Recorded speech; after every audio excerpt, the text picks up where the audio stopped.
What's up, everybody? Welcome to the Pick Six Podcast, CBS Sports Daily NFL Podcast. I'm Brinson. I'm your host. It is Thursday, October 21st, and we are looking at, I don't know if you, Sully, joining me to break down the Thursday night football game. Sully, Tyler Sullivan. Sully, have you ever watched PCU? You might be too young for PCU. No, I don't think so. Okay. It's with Jeremy Piven. Is in there. Yeah. I know who it is, but right. You know who Jerry Piven is, but my point was that there's a line. It's like, watch out, it's a scorcher, and that's what we got this Thursday night. Browns and Broncos, not a scorcher. This game. And by the way, if you're watching, you can watch this on YouTube. We will break down the game from a gambling perspective, from a prop perspective, first touchdown perspective, and then after the podcast, the audio podcast ends, we will continue on YouTube, youtube.com/pick6. Sully and I will look at some DFS lineups. I don't think we actually ended up cashing our did you play the I didn't play the Bizarro lineup, but the Costanza lineup as we're trying to trademark. Did we write it down? Because golly, I think it did pretty well. We had hold on, I can find it really quick because someone tweeted it at us. Because somebody, it was doing good, and then I think it kind of crazy. I mean, you needed Cole Beasley to be in your lineup for the Bills and Titans game. And who's the tight end that caught the touchdown pass for the yes, I have it right here. So Julio was the captain. Derrick Henry, Tannehill, Diggs, Singletary, Tyler Bass. That's not bad. We danced around it. Yeah, you needed Beasley. Yeah. Sweeney was the key. Sweeney was the $200 tight end who caught a 1-yard touchdown pass. You needed to have him. I think Diggs was important. Beasley. Tannehill needed to be out.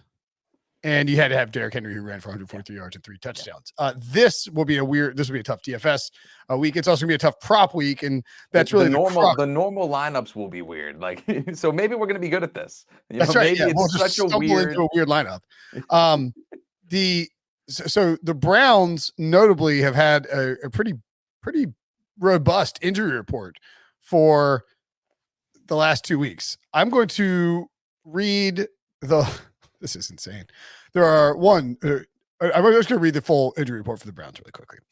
I'm not going to name whether they're out or not. These are just every single player who's listed on the injury report. Odell Beckham, Nick Chubb, Jadeveon Clowney, Jack Conklin, Myles Garrett, AJ Green. Not that AJ Green. Malik Jackson, Baker Mayfield, Malik McDowell, Takaris McKinley, Greg Newsome, David Njoku, Malcolm Smith, J.C. Treader, Denzel Ward, Greedy Williams, Jedrick Wills, Mac Wilson, and Jordan Elliott. That's the whole team, Sully. I'm sorry, were you reading the depth chart or was it the injury report? That's their injury report for week 7. Now, Nick Chubb is out. I didn't even list Kareem Hunt because he's on IR. He's out. Baker Mayfield has been ruled out. It looks like they should be good to go with Myles Garrett, Malik McDowell, Takaris McKinley, Greg Newsome, Denzel Ward, Greedy Williams, and Jordan Elliott. But Mac Wilson, on the defensive side, Mac Wilson, Malcolm Smith, Malik Jackson, Jadeveon Clowney are all questionable. On the offensive side, Odell Beckham, Jack Conklin, J.C. Treader, and Jedrick Wills are all questionable. And that makes for a really difficult spot for Cleveland. They're off a short week. So the Broncos, of course. And the Broncos are, they're dealing with some injuries too, but they actually haven't, as we're recording this on Wednesday, have not released their Wednesday injury report because they are on Mountain Time.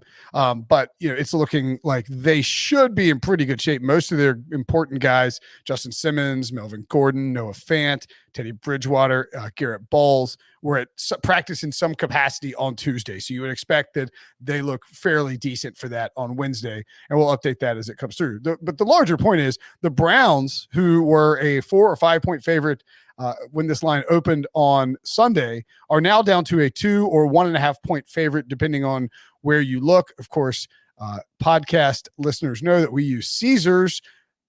I'm just going to refresh real quick and make sure that they are 2. Yeah, they're +2 with a total of 41.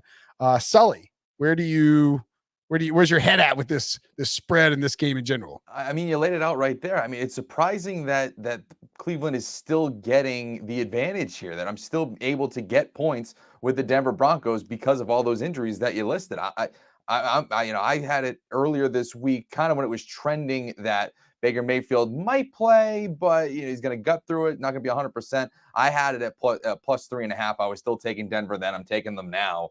It just, to me, it's hard to see them overcoming a lot of these. And again, Case Keenum's going to start for the Cleveland Browns. There is a path that you can point to say they can cover this, they can come out and win this game, because you got to remember, Case Keenum knows Kevin Stefanski quite well. Back in 2017, he was the quarterback's coach when he was the starter for the Minnesota Vikings and was having his best year of his professional life. So to me, you can maybe kind of go down that road and say, hey, can they recreate that magic for one more game on Thursday Night Football as Baker Mayfield tries to rest up for that extended period of time going from week 7 to week 8? Maybe. But right now, I just like the way the Broncos are shaped up for this game more so than the Browns.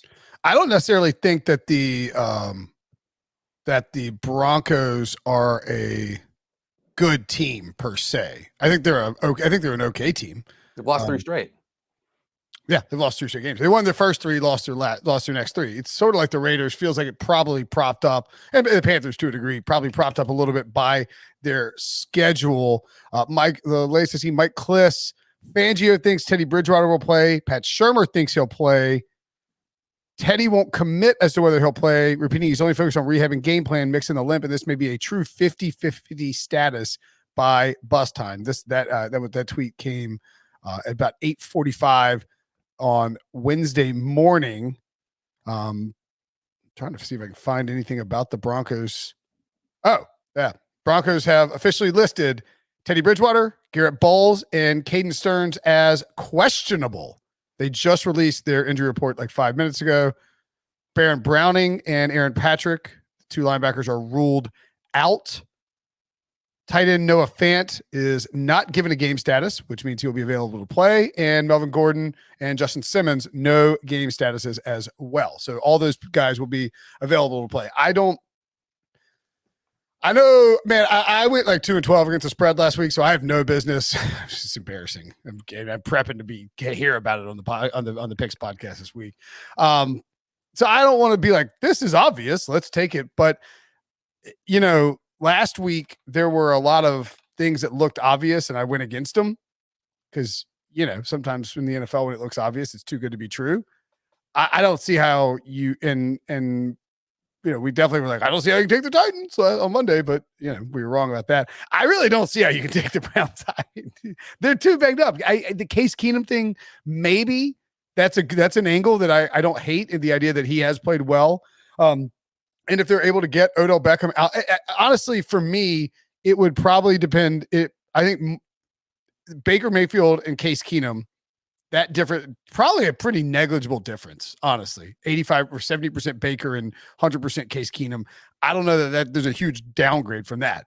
However, if for some reason Jack Conklin, Jedrick Wills, and JC Treader miss the game, I have major concerns. I mean, the Browns are going to be running Dearness Johnson and who else we got trotting out there? Well, that's basically what I was going to say, Will, is that, I'm not overly concerned about going from Baker Mayfield to Case Keenum. What I am concerned about is going from Nick Chubb, Kareem Hunt to Johnson. I just, it's Dearness Johnson, Demetric Felton, and they sang John Kelly as well. That is how they run their offense. We've seen this throughout the year. We'll talk about the props in a minute, but Keenum's pass attempts prop, Baker Mayfield's only gone over it twice this year. They don't pass a ton. It's a running offense. And so now when you're talking about a third string guy in backups and reserves in the key cog of your offense, and you're going from, again, studs in Nick Chubb and Kareem Hunt to that, it's really hard, especially when you're going up against the Denver defense. That I know we all talk about Cleveland having this top flight unit, but Denver is right there too. They are not that far off in terms of where they stack up statistically in over throughout the NFL in terms of just stopping the run, stopping the pass. To me, it's going to be could be a low scoring affair here too. Yeah, I saw the under at 42.5 earlier in the week. In full disclosure, I took the Broncos plus 3.5 earlier this week. Obviously, huge difference. Yep. If they're now -2, that line has dropped pretty significantly on Wednesday. Football Outsiders has Denver as the 24th best defense, in football, and the Browns at 13, which I'm a little surprised by that, but not out of control. Offensively, Cleveland is the 8th best offense, but they are only the 16th best pass offense, according to DVOA, because they are the number 2 run offense. Who the hell's better than Cleveland in the run game? Oh, I would not have guessed that. Could you want to go to take a guess? I will go with. You won't get it. I won't get it. I was going to go Tennessee. Jacksonville. Oh, jeez. Would not have gotten Urban, that, right? Let's go.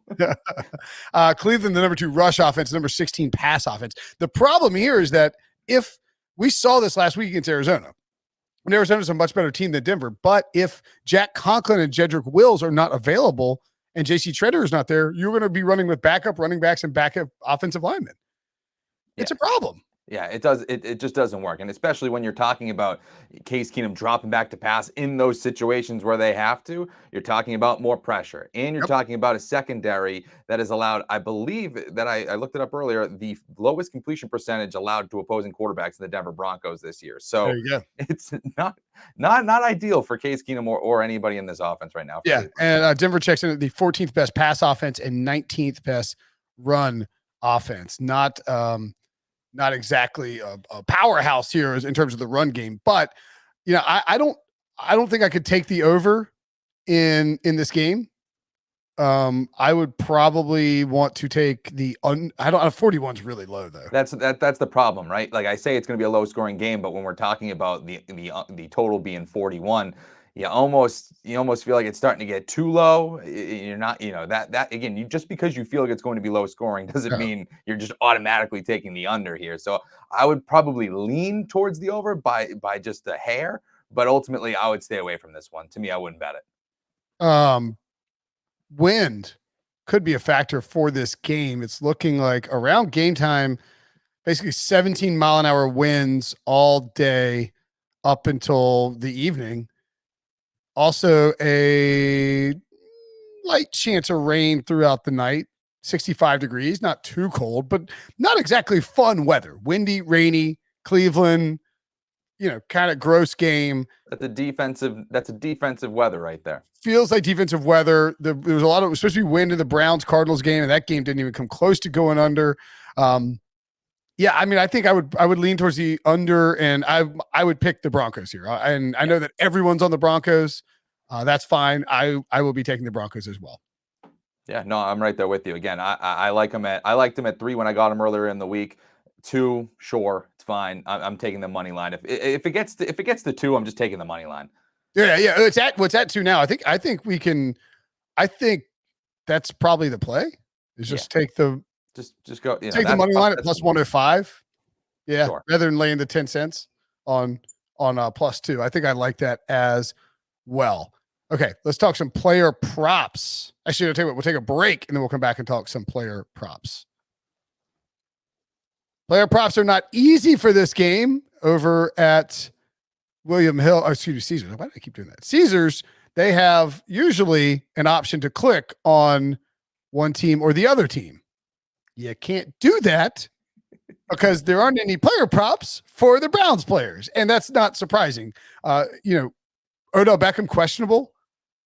So that, that's an immediate, issue when it comes to deciding, who are we going to get from in the passing game? Because if Odell Beckham doesn't play, it dramatically changes the props that we'll see for Donovan Peoples-Jones, Anthony Schwartz, Rashard Higgins. And you better believe that, Caesars is struggling to figure out what the rushing. Actually, they do have a Dearness Johnson rushing yard total at 59.5. Javonte Williams 47.5. Melvin Gordon 39.5 for their rush yards, and then Noah Fant, Gordon, Tim Patrick, Cortland Sutton, and Javonte Williams up on receiving yards. This is just we probably won't see a great market for Browns players until Thursday evening once the inactives are confirmed, unless because Odell Beckham, all these guys are questionable, and that's just the reality of it.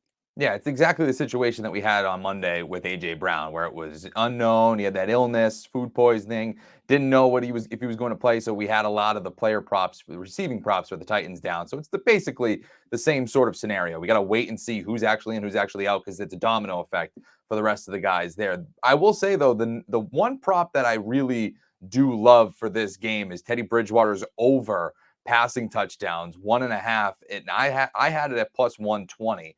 And the reason why I'm looking at that one is because Denver, Cleveland has a great defense.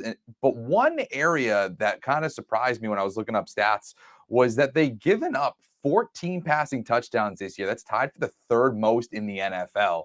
So if we're looking at some sort of a weakness that he can exploit, to me that one makes the most sense. And he's thrown for passing touchdowns. I think he threw 3 last week. He's pretty much had double-digit passing touchdowns, I believe, in 4 of his 6 games played this year. Bridgewater has. So to me, that one is the one I'm leaning to the hardest going into Thursday.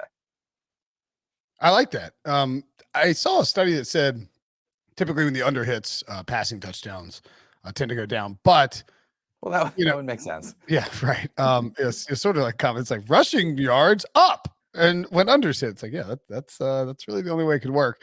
But yeah, I mean, I think when you look at that for Bridgewater, and again, he's got to play. Yeah. Make sure he's playing before you bet it. For sure. Absolutely. But questionable, confirm that he's playing. But I do agree that the plus money on these passing touchdowns makes a lot of sense, especially when you look at a team in Cleveland that is good against the run on defense, even though they're going to be likely missing some defensive players. I don't mind that at all. I don't want to mess with the yardage totals for Bridgewater or Keenum. I don't really want to mess with the pass. I don't think I want to mess with the pass attempts for Bridgewater or Keenum. The only one that I was thinking on was Keenum.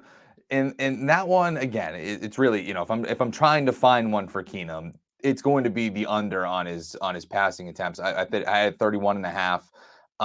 Like I said earlier in the pod, Mayfield's only gone over that number twice this season, albeit with the caveat he has Nick Chubb and Kareem Hunt in the backfield that he's handing it off to. It's a little bit different when you have Johnson back there. But ultimately, I just don't know if they're going to completely put it in Case Keenum's hands to try to win this football game, especially when, like I said earlier, when you're going up against a secondary that's allowed the lowest completion percentage in the NFL through the first 6 weeks. So to me, I just don't see that being the right game plan. I could see Stefanski just saying, listen, we're going to stick to what we do philosophically, and we're going to see if we can execute with the players that we have. Yeah. All right. I will take for a prop over Melvin Gordon rush yards. I know Cleveland's good against the run. Don't care. I think Melvin Gordon will get some run here. Yeah, that too. The fact that he is not on the injury report and that you can get this at Caesars right now I need to start more carefully writing down the props that we take so I can later say, oh, look at how smart we are, or look how stupid we are. The total for rush yards, by the way, there's a Deshaun Watson trade rumor out there that's popping up.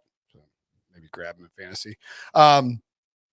If I'm talking and you want to get it done, go for it. The over under for Melvin Gordon is 39. I know, right? Over under for 39.5. Under is -120. Over -110. I think they'll give him enough run where he gets closer to 50 receiving yards or 50 rushing yards, excuse me.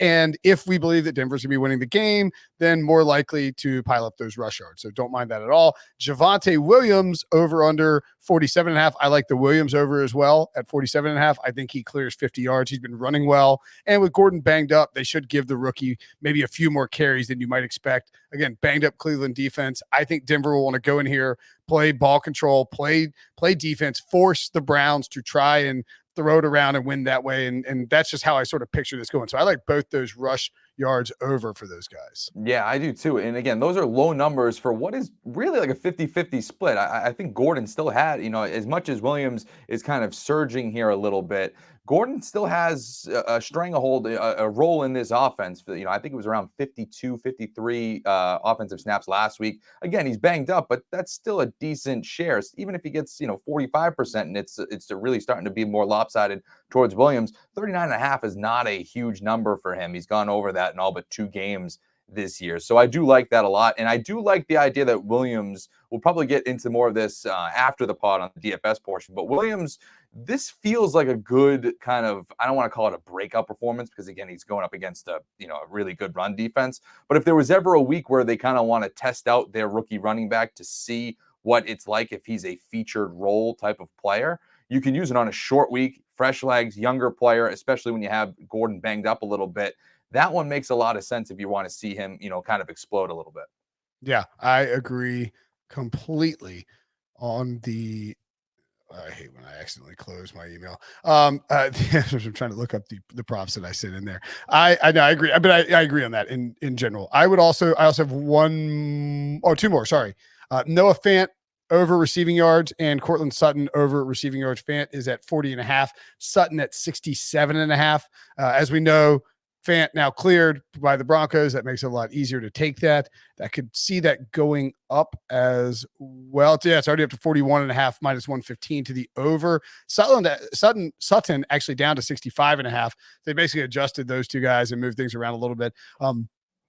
These are low totals. I expect Teddy Bridgewater or Drew Lock to throw the ball some. Jerry Jeudy's not coming back for this game. Sutton should be the recipient of enough passes that he gets above that number. And Fant has just been better, I think, than people really understand, and sort of an offense that's flown under the radar. So yeah, absolutely. I like those two overs. He was a guy that I was going into fantasy leagues making sure I had on my roster, and I'm glad to be proven right in a lot of those, because the tight end position, it's very hard to get that one right, and if you do, you're good for season long. To me, the Fant prop that I really like, and again, it might have jumped up now, but it was 3.5 receptions for this one. I like the over on that one. Again, he's just been a huge target machine for Teddy Bridgewater over the last few weeks. Over the season, he's hit this prop over 4 out of 6 times. He just makes a lot of sense. Again, like you said, this offense does kind of work him into the rotation quite a bit here, so I do love that. Yeah, I would probably not take that at 4.5, but I think is that where it is now? No. I'm just saying. I think 3.5 is good. 4.5 might be a bit much for that. Yep.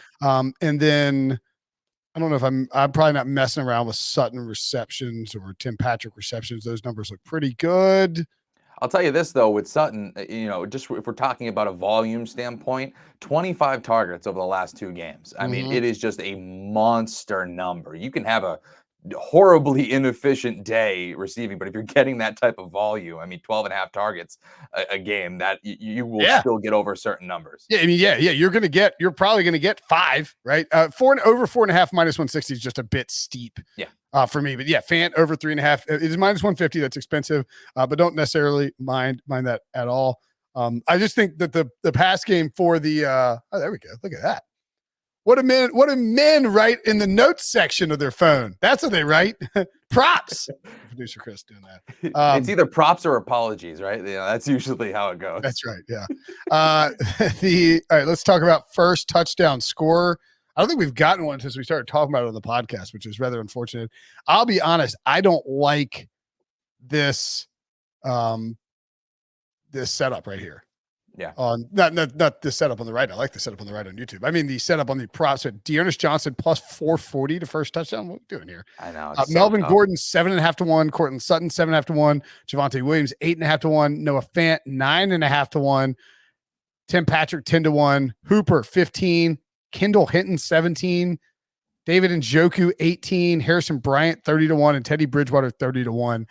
I don't think that you can really bet any of these until more of the Browns are put on there, because that will change the odds for everybody. The only one I would look at is probably Noah Fant, just because Teddy Bridgewater has looked his way frequently in the red zone. And if I can get basically a 10 to 1 on a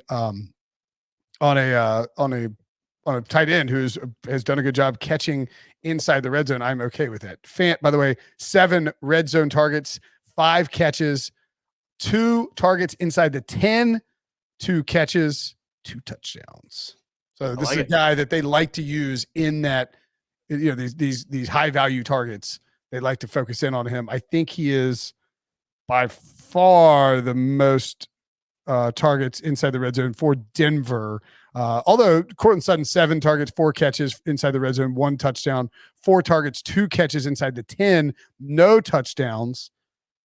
I don't think anyone else is even close. Tim Patrick would be your next one. 3 inside the 10 targets, 1 touchdown, 1 catch. So yeah, I think Fant for me at 9.5 to 1 is priced incorrectly in terms of first touchdown score relative to the rest of the Broncos. Yeah, no, I totally agree with you. I'm really only looking at that one. If there's another one that you want to throw a dart play too. You can see it up on the screen here on YouTube. Is Kendall Hinton maybe at plus 1,700? That's the only other one that, just in terms of a value standpoint, makes some sense to me. If you look I at would say last, the only thing I would say about that is wait until and Fant might come down to like 7.5 to 1 after it's announced that he's cleared. Or maybe Gordon will be cheaper. We'll see. But wait until these Browns guys get up there too, because if Odell Beckham's playing, you're going to get Hinton. Somebody like Hinton should be like 25 to 1, I think.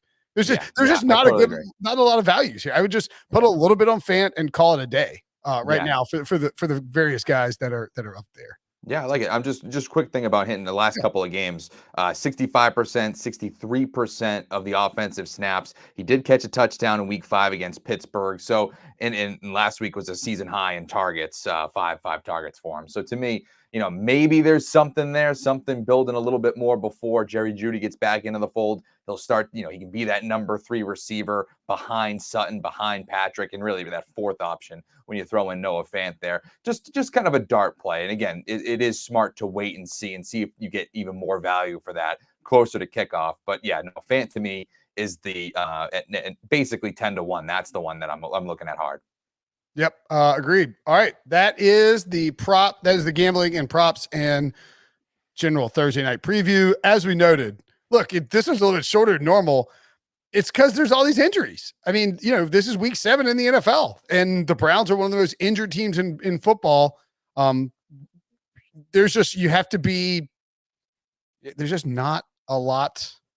Well, the thing is too, it's, it just don't waste your money. You know what I mean? Don't just, if you have an allowance for each week, spread it around a little bit. It doesn't have to be, we obviously cover, we do 2 podcasts with Thursday and Monday nights, but like tomorrow, you're going to be talking with RJ and Pete about a whole slate. So, you spread it around. If you think that you spend, whatever it is, $100 on Thursday nights, maybe on this week, because it's such a kind of wild card, maybe you throw it off a little bit and you spend 50 and spend 150 on Monday night or something like just that. Be smart about it. You know what I mean? Or go spend time with your family. Don't bet on the game. Go spend time with your family. Let the professionals watch this crap fest. Just kidding. Everybody's gonna be watching it. Also, is there good Thursday night football, college football? Yeah, who cares? We're getting out of here. That's the end of the audio podcast. We will, of course, keep it rolling on YouTube as we break down this game from a DFS perspective. Talk to you guys later. All right. So from a DFS perspective, let me bring this bad boy up. Stop texting me, Swimmy Magoo. I don't know why Sean's texting me. Get out of here, Sean.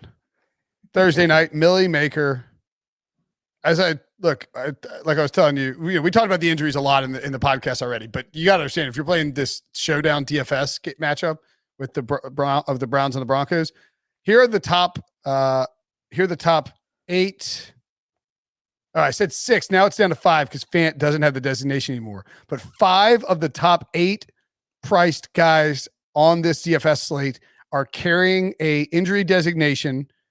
2 of them are on injured reserve, and 2 of them are already ruled out. So Baker Mayfield 17-1, Teddy Bridgewater 16-5. Teddy's questionable, of course. Baker's out. Nick Chubb 15-6. He's out.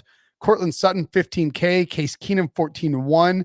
Kareem Hunt injured reserve 12-9. Noah Fant 12-3. Jerry Jeudy injured reserve 12,000 even.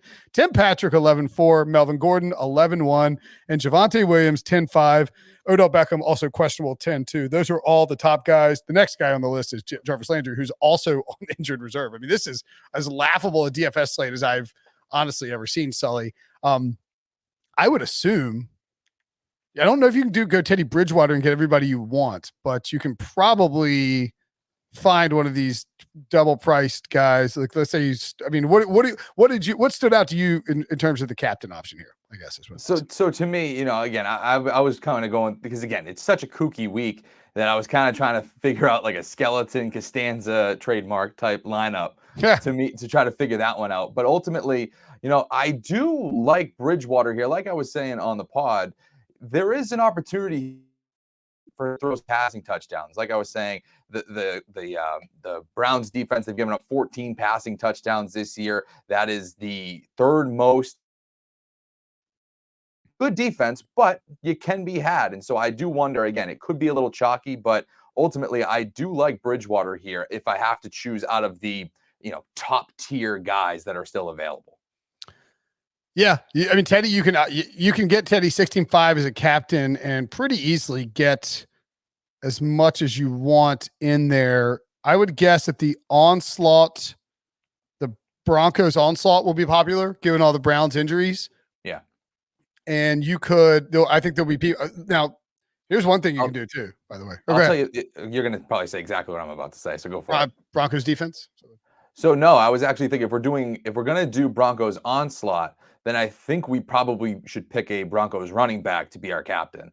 I would agree with that. Yeah. Make a decision between Melvin Gordon and Williams, and then you could start to really fill out a crazy lineup. Because I do think that people will probably lean towards Teddy Bridgewater if they're going Broncos onslaught. So that might be the little bit of a contrarian play there.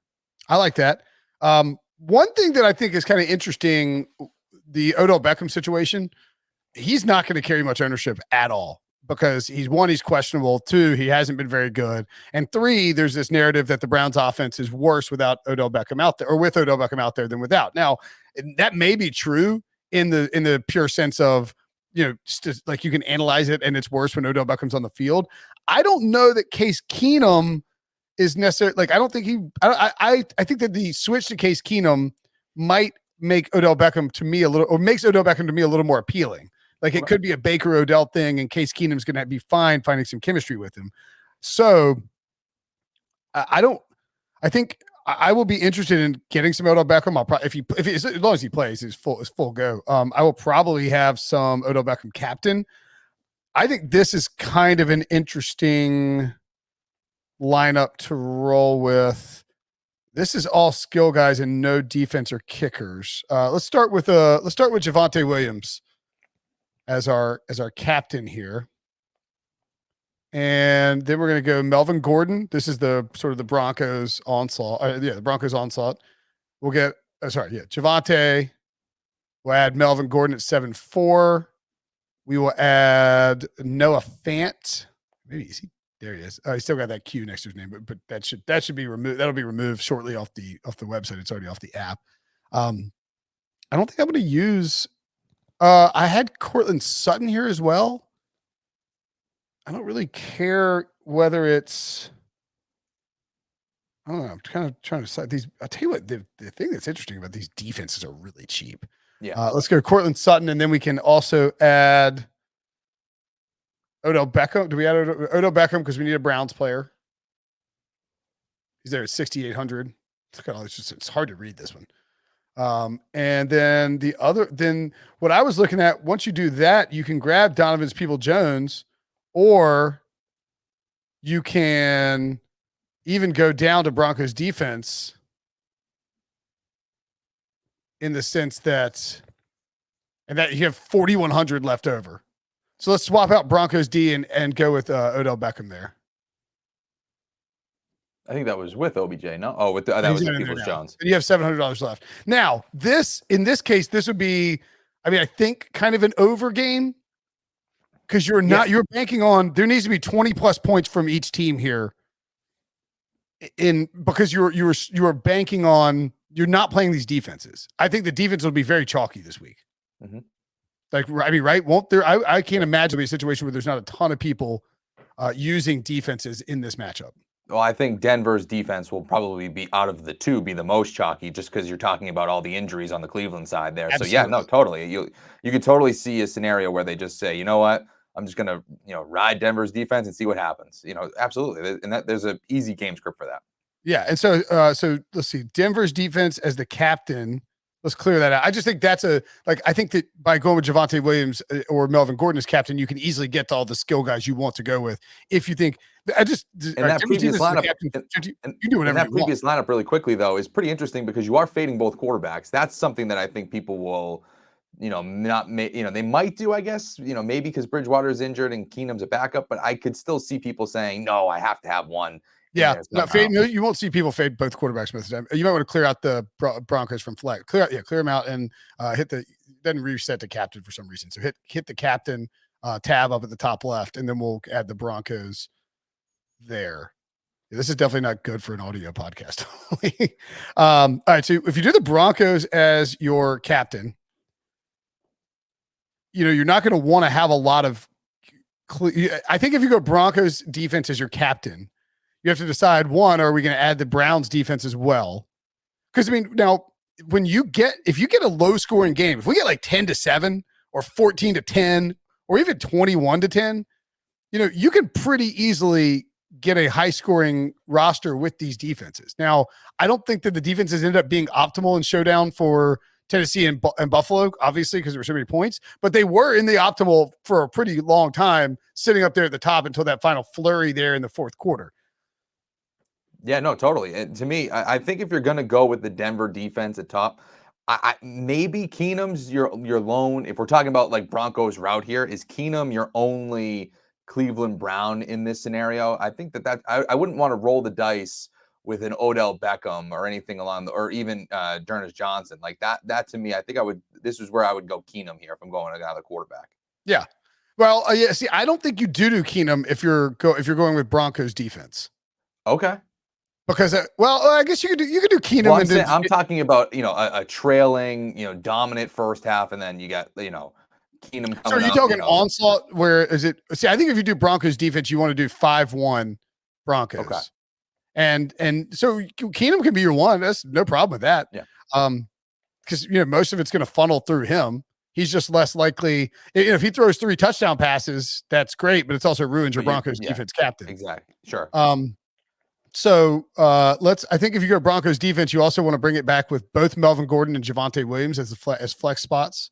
They're at 7,400 and 7,000. It really is impossible to read this DraftKings thing. I don't know how he's doing it. Like you can't tell like because all the questionable tags. And then to me, Fant needs to be in that lineup as well. And that leaves you 12-9. So you can pretty much scroll up all the way top. I guess we have Teddy, you could go with Teddy, or you could go with Sutton.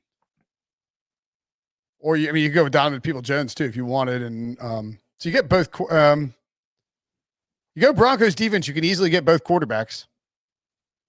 And one of the factors too is if the Broncos score if there's a pick six or a fumble to the house or a kickoff return taken to the house, you're going to be guaranteed 6+ points by the Broncos, and that's sort of what you're looking for, because as a captain it starts at 15 and then works its way down pretty quickly. Yeah, no, I don't hate this one. Again, it's you're banking on if you're an under better, if you're saying that this game's going under, then yeah, if you're going to translate obviously into DFS. Absolutely, this makes a ton of sense that this would go under, and you would want to have one of these defenses as your captain in this scenario. Yeah, no, certainly Denver, considering all the injuries on Cleveland. The only other one, the one that I would look at. Let me just see if I can pull it up. Yeah, with Denver's defense, Did you have both running backs in here? Yeah. Yes. Okay. Then never mind. That's exactly what I wanted to put in. Again, if you're gonna have the Denver defense as your captain, I do want to have both running backs in there. Absolutely. Yeah. And I think if you have Melvin Gordon or Javonte Williams as your captain, you need to have the Denver defense in there. Yep. Because you're playing it sort of that angle. And this is the onslaught, the 5-1 that we talked about. Now, let's clear this thing out and let's get weird quickly. So let's do a 5-1 Cleveland. Yeah. Okay. Cool. I like Cleveland, like Denver sucks, right? And they get destroyed by the Browns in some weird alternate reality that wouldn't even be that weird given how the 2021 NFL season has gone. If that happens, you probably need to pick one of 3 captains or one of 4 captains, I guess. Could be the Browns defense. Could be, don't scroll down quite yet. I'm just going to I think it's either Case Keenum who's at the top, Browns defense, which is dirt cheap, D'Ernest Johnson, like he just comes out and just has a day, son. Or Odell Beckham or even Donovan Peoples-Jones. I think those are probably the only guys that you're going to get there with. Yep. So, you leave Beckham in there. So let's go. Case Keenum is our captain. Odell Beckham. D'Ernest Johnson, who's down there at like 4,000 maybe, or like 3,000. It's incredibly cheap. 46. There he is. 4,600. I think at this point you probably throw in Cleveland defense, right? I think you throw in Cleveland defense. I And think you throw in Donovan Peoples-Jones too. And so this is where you could get interesting though. When you have the 2 left, you could go the 5-1, or you could play it on the other side and go, because you can now, I mean, you talk about the roster construction that you have. You could either go 5-1 Cleveland or throw in Teddy and your favorite receiver of his to just see if they can start to battle it back in almost a very similar fashion where they almost backdoored it last week against the Raiders, where he was just connecting with Fant and Sutton the entire time. So you could play it that way as well. Yeah. 14-9, you can do whatever you want here. The question is, do you go Bridgewater, Sutton? I don't think you want to go with one of the, in this case, I think you have to bring it back with a passing option for the Broncos, because in theory, with what's going on here, Denver's not going to be running the ball a ton. This is now it's possible that it ends up like Seattle or, whatever it is. But yeah, I think I would probably come back with, I'd probably come back with Noah Fant. Sure. No problem with Sutton. No problem with Fant. You're just hoping to get that touchdown equity with Fant. And yeah, I think the other option here, let's clear out the Browns defense. Sorry, I shouldn't say clear out. Take out the Browns defense. Clear implies let's right there. Yep. And let's throw in Cortland Sutton. Yeah, you read my mind. Oh, $100 short. Boo. Oof. Dang it. I know how, well, we could fix that by put Odell in the captain and Keenum. You can swap around your captain basically. But the idea being here is that this is a 4-2. Browns somehow turn this into a shootout and this game goes crazy. I don't think that's happening, but weirder stuff has occurred over the course of. And again, it's not like Case Keenum is like we were saying earlier. It's not like he's completely foreign to it's not like he just was signed off the street the past couple of days. He's been with the organization for 2 years, knows Stefanski extremely well. The 2017 Vikings run is well documented, so it's not like it would go completely out of thin air where you're just like, where did this come from? You say, right. Oh, okay, well, he has a ton of history in this offense.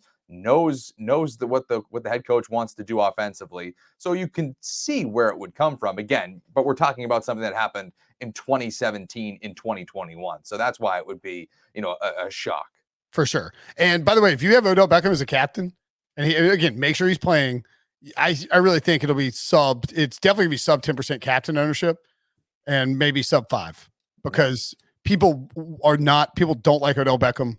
They don't root for Odell Beckham. They don't want to roster Odell Beckham, and his injury concerns and production concerns will concern people.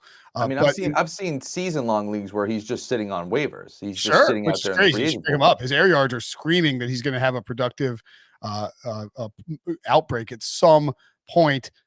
The kicker, we should probably, are the kickers in play here? Probably. Sure. The wind is concerning for the kickers, but if in a low school. I actually think it needs to be a high scoring game where kickers are correlated. Maybe it just depends. Is it, if it's 12-6 and it's all field goals, you're going to want to have the kickers. Yeah. I mean, if we're just, that's exactly what we're trying to say. If you're playing in the middle of the field the entire game, then sure, that could help you. But again, if it's a windy night, I don't know. That one to me seems a little bit more up in the air. Again, probably low ownership. That'll probably help you. Obviously, kickers, it's not like they're, throwing them in the captain spot or anything like that. But to me, I'd be more prone to go defenses than start to mess around with kickers and stuff like that. Even though last week, who do we have? McLaughlin. We got McLaughlin at 4K, and who is? Am I? See if I can pull it up. The price. Is McLaughlin not playing? Did I miss something? Why is Chris Nager, who reminds me of a certain episode of South Park? Why is he more McManus, right? McManus is good to go for Denver and a good kicker. I'm just confused as to why Nager and McLaughlin are the same price. That's a little odd. Austin Hooper is kind of interesting at 3,800, just in terms of value guys. Rashad Higgins, 3,600. I mentioned, I think when we were pre-show, we were talking about Harrison Bryant is $300. I just don't think you're going to need to get down to these really cheap guys. No, you're not really going to need a $300 Harrison Bryant in this game. There's just too many. The only way you're doing it is if you're just trying to get unique with your lineup. It's not like you're doing it out of necessity. You're just trying to create something that, again, not a lot of people have, so you can shoot up the board. And it's not out of the realm of possibility. Like you said, I mean, would it really shock a lot of people? Like if Odell Beckham's out, that Harrison Bryant is playing a little bit more, they go 13 personnel and they just start really rolling through the tight ends? Wouldn't be out of the realm of possibility. Not at all. I think there's a good chance that they just.